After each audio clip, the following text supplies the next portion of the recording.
So let's talk about the film adaptation of Roald Dahl's 1988 book Matilda, which is celebrating its 25th anniversary today. Big D's Entertainment Rankings and Reviews. So greetings, my fellow YouTubers, and welcome to Big D's Entertainment Rankings and Reviews. My name is Doyle, better known to as the Big D. Now, I'm sorry I'm doing this my next few vids in at different spots, despite my actual bedroom's kind of under well, I'd rather not talk about it because that's kind of well, just an unfortunate turn of events and what have you. And well, stuff's gotta be fixed up in my bedroom. But anyway, today I'm going to review the 1996 fantasy comedy flick Matilda, released by TriStar, co-produced and directed by Danny DeVito, who also happens to star in this movie, along with Rhea Perlman, Embeth, Davidtz, Pam Ferris, and Mara Wilson in the title role. And of course, DeVito also served a dual role as the narrator of the film. The film centers on a young genius girl who develops psychokinetic abilities and uses them to deal with her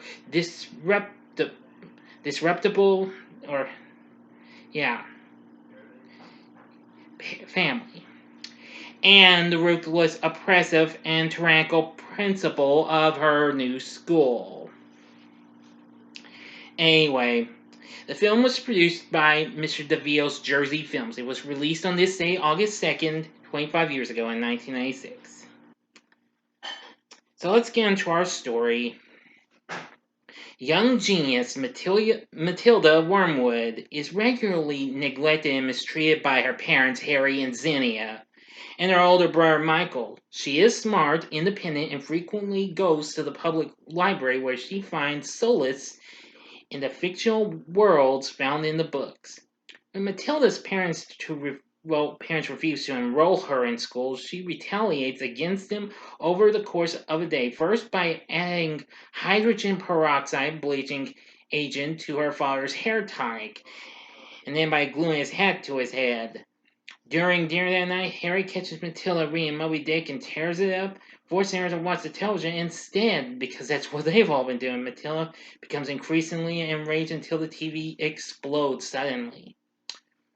Anyway, one day, one of Harry's car dealership customers, actually gets a car in exchange for this mysterious woman admitting Matilda as a pupil to her school. That woman is Agatha Trunchbull, the tyrannical principal of Cruncham Hall Elementary. At school, Matilda makes friends. They include, characters such as Lavender and Hortensia and several others.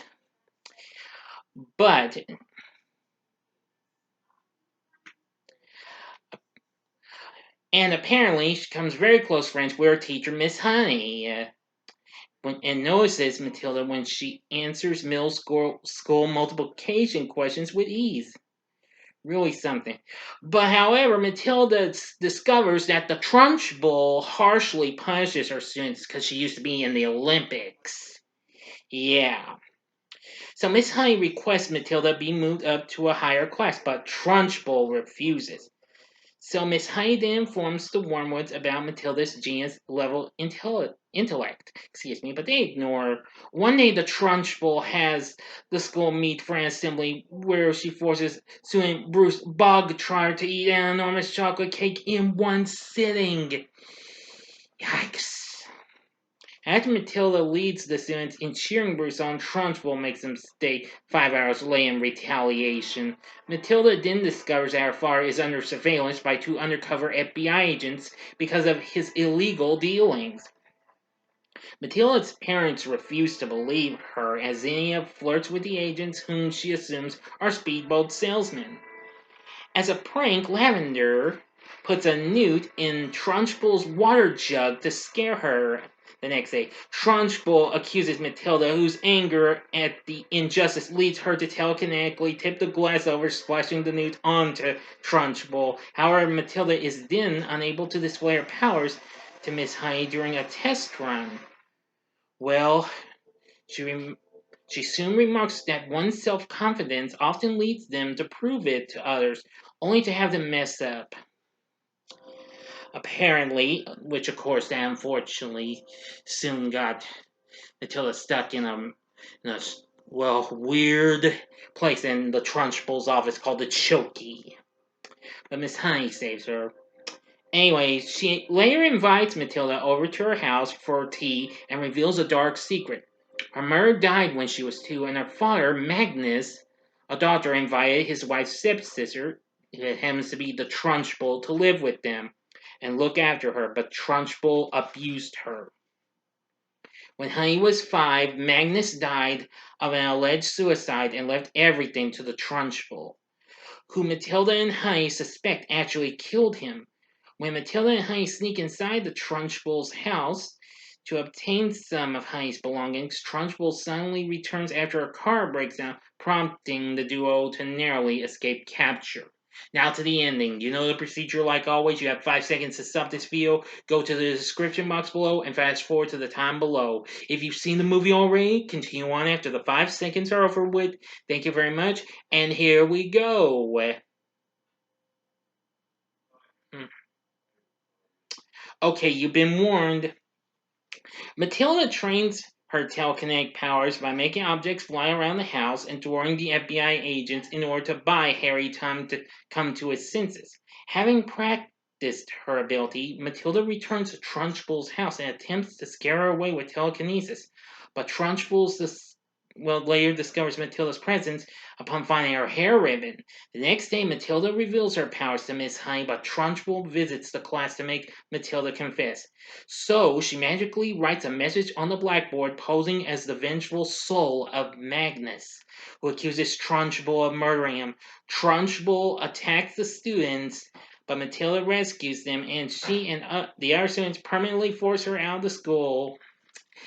And like the narrator says, the Trunchbull was gone, never to be seen or heard from, never to darken a doorway again.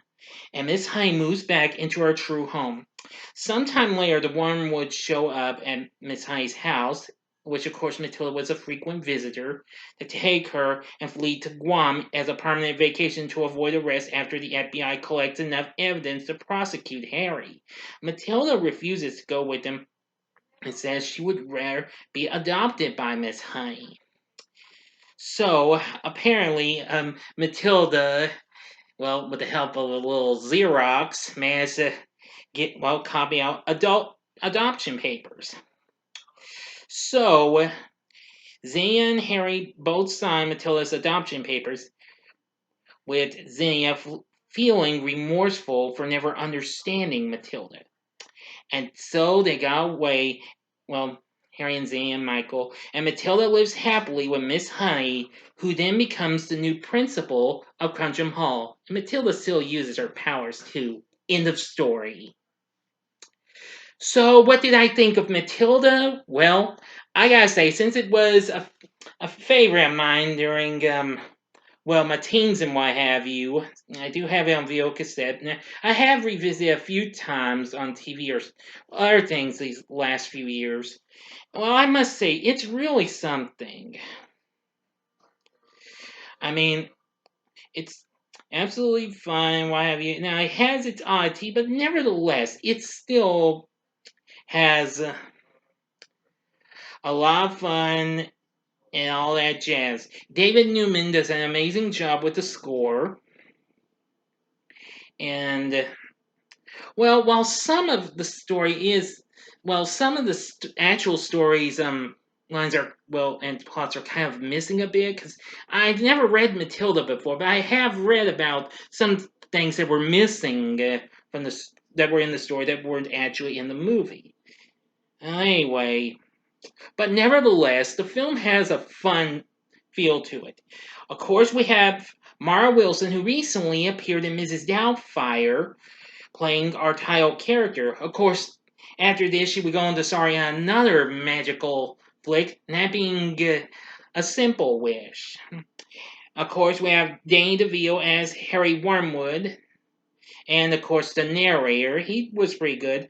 And then Rhea Perlman as Zinnia.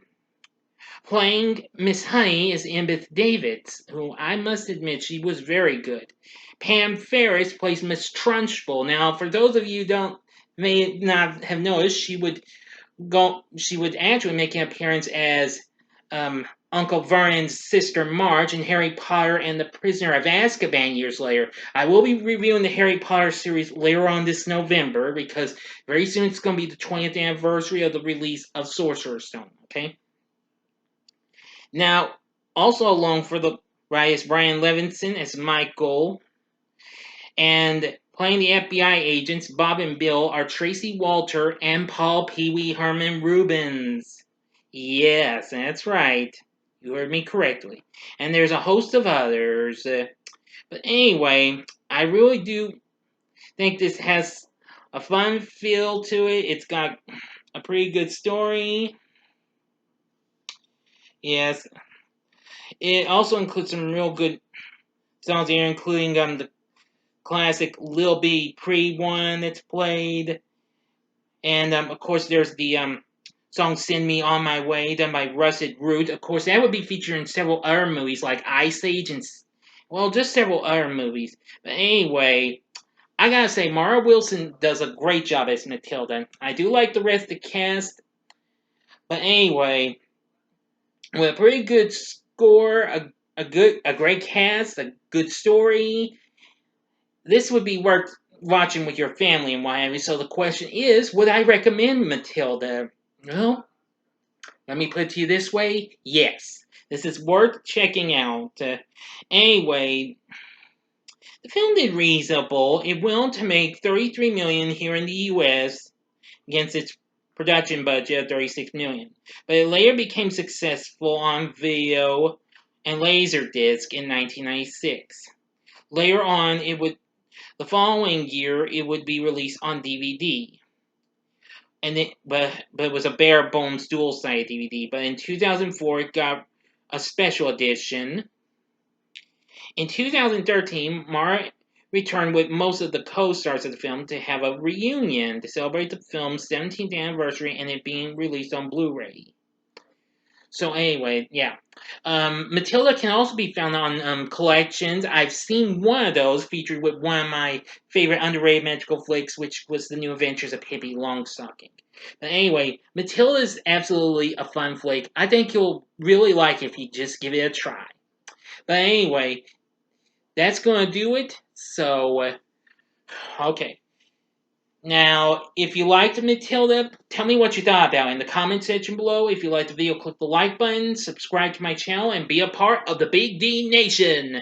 Join me next time when I continue the summer of 007 with GoldenEye.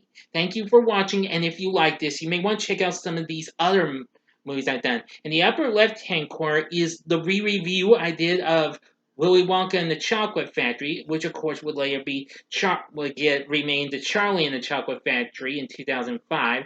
In the upper, which of course that was another Roald Dahl book. In the upper right-hand corner is my review of, well, that other magical flick of Mara Wilson's that I was talking about, A Simple Wish. And the bottom left-hand corner is my review of The New Adventures of Pippi Longstocking, which I was also talking about. And the bottom right-hand corner is the button you can click to subscribe. If you like rankings and reviews on movies, TV, music, video games, etc., then I'm your guy. Thanks for watching. Until next time, I'm the Big D saying, see ya.